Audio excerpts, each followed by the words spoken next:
Sir చెప్పండి sir, ఏం students కూడా ఎట్లా ఎలా అయితే ఏమండి? ఆయన కాలేజ్ పోయింది అంటున్నాడు, మీరేమో నోటీస్ కూడా ఇవ్వకుండా హౌస్ అరెస్ట్ అంటే కాలేజ్ పోయింది కదా. పొద్దున్నే 8:30 నుంచి ఒక స్టూడెంట్ కాలేజీకి వెళ్తానంటే పంపించకపోవటం ఎంత దారుణం ఇది. ప్రజాస్వామ్యం అనేది ఉందా అసలు రాష్ట్రంలో?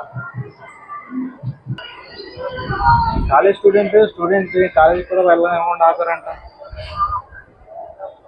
మాస్టర్. మాట్లాడరు ఏమి? ఆయన పై అధికారులు వచ్చినండి, ఆయన ఏం మాట్లాడతారు? అంటే ఏదో చెప్పాలి కదా, అసలు ఎందుకు ఆపారు ఏంటి అనేది తెలియాలి కదా.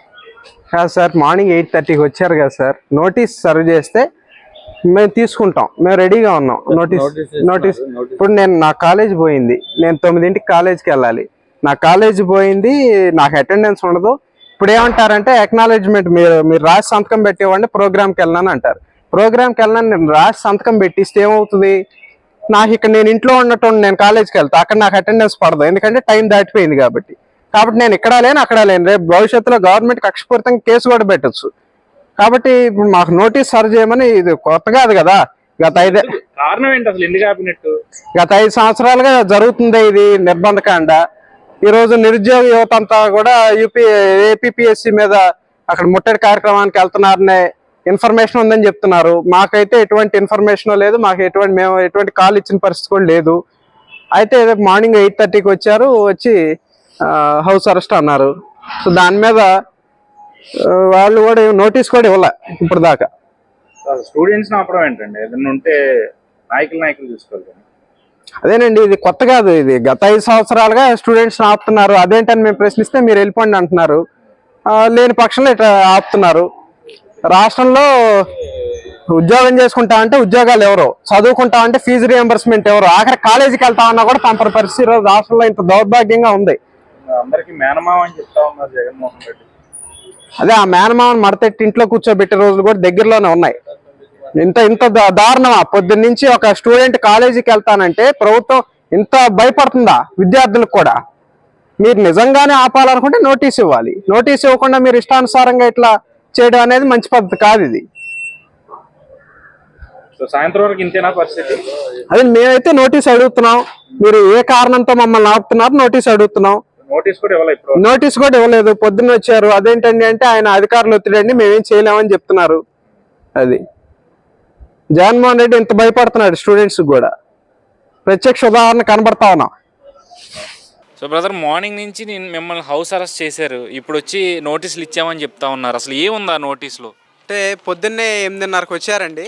8:30కి వచ్చి మీరు ఎట్టి పరిస్థితుల్లో కాలేజీకి వెళ్ళడానికి వీలు లేదని చెప్పారు. లేదు, నాకు అటెండెన్స్ ఇబ్బంది అవుతుంది, నేను కాలేజీకి ఎట్టి పరిస్థితుల్లో వెళ్ళాలి. ఒక స్టూడెంట్ మీరు ఎట్లా డిటైన్ చేస్తారని అడిగితే కాదుకూడదు, మా సిఐ గారు ఒప్పుకోవట్లేదు మీరు కాలేజీకి వెళ్ళడానికి అని చెప్పడం జరిగింది. మరి నాకు ఎటువంటి నోటీసు కూడా లేకుండా పొద్దున్న 8:30 నుంచి ఇప్పుడు సుమారుగా సమయం 10 అవుతా ఉంది, 11 అవుతా ఉంది. 10:52 టైం అయింది. ఈ టైంకి వచ్చారు. ఈ టైంకి వచ్చి ఒక నోటీస్ అనేది ఇవ్వటం జరిగింది. ఆ నోటీసులో కూడా ఎక్కడా నన్ను గృహ నిర్బంధం చేస్తున్నట్టు ఎక్కడా లేదు. ఇక్కడ విజయవాడలో ఒక ధర్నా కార్యక్రమం ఉంది, మీరు ధర్నా కార్యక్రమానికి వెళ్ళొద్దు అని ఒక నోటీస్ నా చేతిలో పెట్టారు.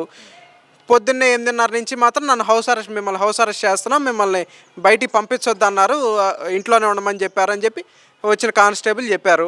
అయితే మేము అడిగేది ఒకటే, నేను కాలేజీకి వెళ్ళే ఒక స్టూడెంట్ని, నేను చెప్పాను ఆయనకి నేను కాలేజీకి వెళ్తున్నాను, మీరు అవసరమైతే నాతో పాటు కాలేజీకి రండి, నాకు కాలేజీకి వెళ్లకుండా ఒక స్టూడెంట్ నిర్బంధించే హక్కు మీకు ఎక్కడిది అని నేను ప్రశ్నిస్తే, లేదండి మాకు పై అధికారులు ఒత్తిడి అన్నారు, అదన్నారు, ఇదన్నారు, నాకు ఎట్టి పరిస్థితుల్లో నోటీస్ ఇవ్వాల్సిందే అని నేను ఇంటి ముందు కూర్చుని నేను గట్టిగా ప్రశ్నిస్తే ఇప్పుడు నోటీస్ తీసుకొచ్చారు. ఇందులో కూడా హౌస్ అరెస్ట్ చేస్తున్నట్టు నోటీస్ లేదు, కేవలం ధర్నాకు వెళ్ళొద్దు అనే ఒక నోటీస్ ఇచ్చారు, అంతే తప్ప హౌస్ అరెస్ట్. కానీ నాకు పొద్దునుంచి నేను కాలేజ్ మిస్ అయ్యాను, నా అటెండెన్స్ పోయింది, దీనికి సమాధానం చెప్పాలంటే చెప్పకుండా ఆయన వెళ్ళిపోయినటువంటి పరిస్థితి. మీకు నోటీస్ ఇచ్చాం, మీరు ఎక్కడికి వెళ్ళటానికి లేదు అని చెప్పి ఆయన వెళ్ళిపోయినటువంటి పరిస్థితి.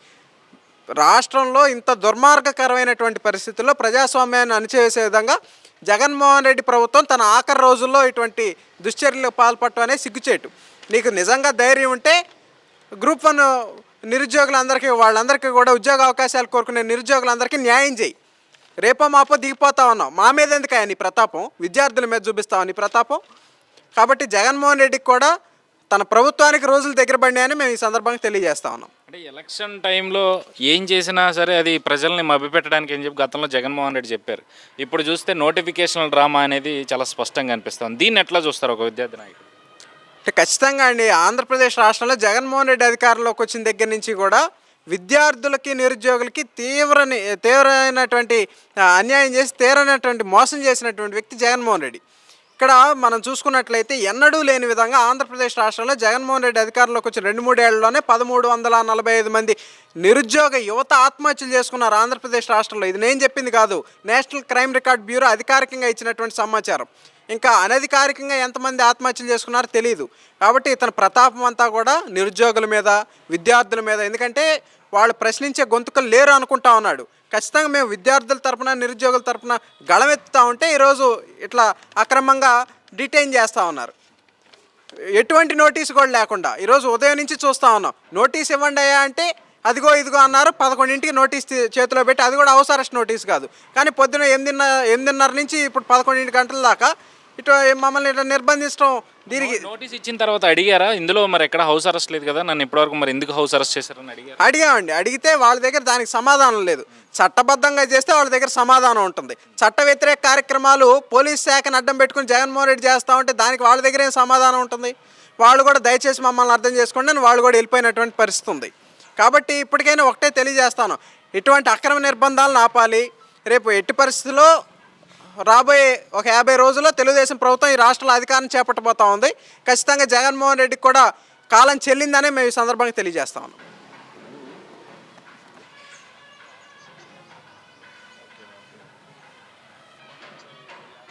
సరే.